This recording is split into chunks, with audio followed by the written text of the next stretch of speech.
Thanks for tuning in. I'm Michael Watson, and this is the InfluenceWatch podcast. In this episode, pro-abortion groups back the legislators behind an extremist Virginia bill that would expand third trimester abortions all the way up to 40 weeks. In the words of its sponsor, Pennsylvania's most powerful union boss faces a 116-count federal indictment, and a group associated with NFL players is funding left-wing advocacy. Virginia Democrats proposed a bill that would have removed most restrictions on late-term abortions in the state. The straightforward effort to message for social liberalism in the increasingly socially liberal state imploded into controversy after viral interview clips showing just how extreme the so-called Repeal Act actually was started to circulate. The bill's lead sponsor, Fairfax delegate Kathy Tran, perhaps unwittingly expressed just how extremist the bill is by responding, quote, "My bill would allow that, yes," in response to a Republican delegate's hypothetical that an abortion were sought while the woman was in labor. Digging an even deeper hole was Virginia Governor Ralph Northam, who told a radio show, quote, "The infant would be kept comfortable. The infant would be resuscitated if that's what the mother and the family desired, and then a discussion would ensue between the physicians and the mother." Northam's political career has been heavily funded by abortion rights interests. Planned Parenthood subsidiaries provided Northam with $2.1 million in support throughout his political career, while NARAL, formerly the National Abortion Rights Action League, added over $69,000. And the big pro-abortion groups are backing the co-sponsors of the controversial legislation.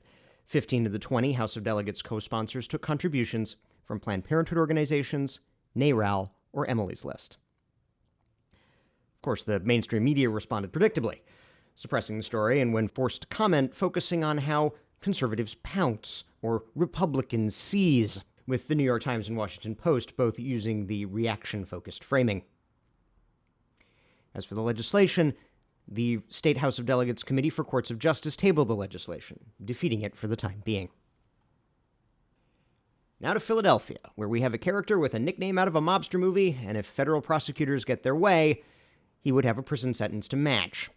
Johnny Doc Dougherty, business manager of the International Brotherhood of Electrical Workers Local 98, faces a slew of federal charges arising from an embezzlement and public corruption scheme.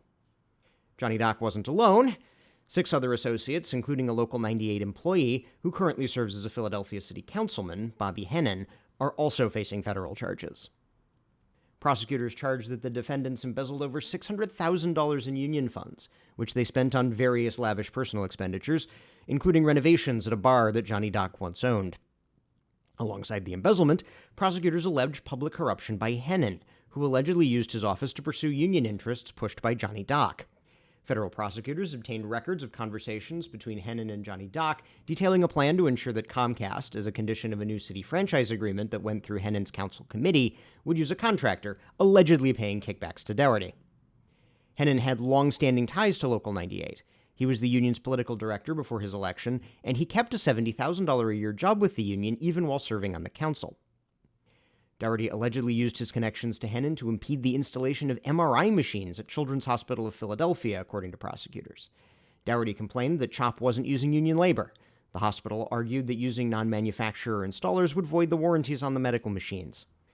Hennon went to the city licenses and inspections department and secured stop work orders after Dougherty made his irritation known. According to prosecutors, Dougherty spoke openly of using the Philadelphia government to punish his political rivals and settle personal slights. After Dougherty's car was towed, Dougherty allegedly told Hennon that he should require increased training for tow truck drivers. Federal prosecutors said he quoted him as saying, "Just smoke 'em." That bill failed.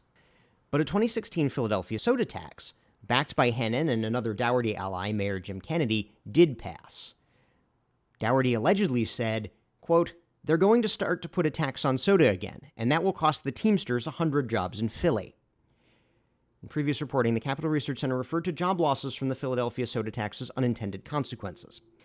If federal prosecutors are right, at least some job losses were in fact intended consequences. We regret the error. Dougherty threw his weight around more than just Philadelphia. He is arguably one of, if not the most powerful non-elected political player in the state of Pennsylvania.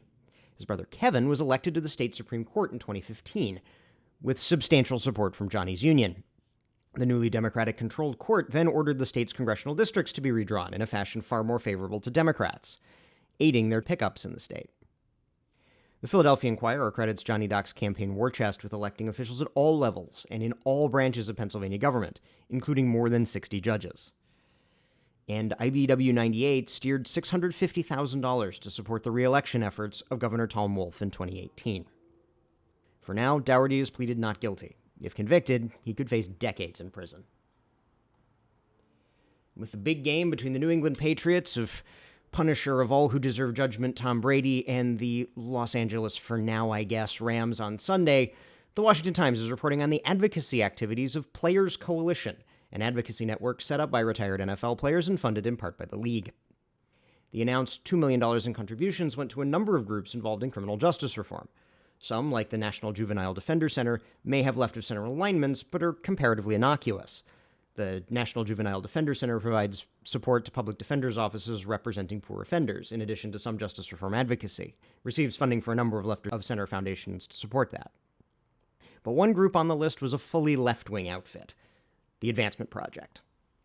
Advancement Project rose to prominence opposing voter integrity laws, especially voter identification. In recent years, it has aligned closely with the most radical wing of Black Lives Matter, openly calling to abolish the police.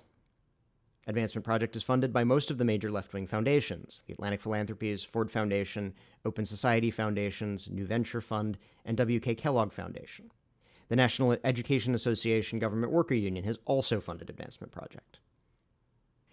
CRC President Scott Walter told the Washington Times on the contributions, quote, NFL multimillionaires have every right to support these grantees and are understandably concerned about failing schools, crime, and poverty. But it's sad to see this money going exclusively to groups that are liberal to far left, because if their ideology actually worked, America's cities would have great schools and little crime or poverty. Instead, the far left ideology leaves cities, like, say, Philadelphia, in the hands of people who make Roger Goodell look competent. Hooray. That's our show for this week. If you're listening to this on YouTube, we encourage you to subscribe on iTunes or Stitcher. And if you have subscribed, thank you, and please leave us a 5-star rating. We'll see you next week.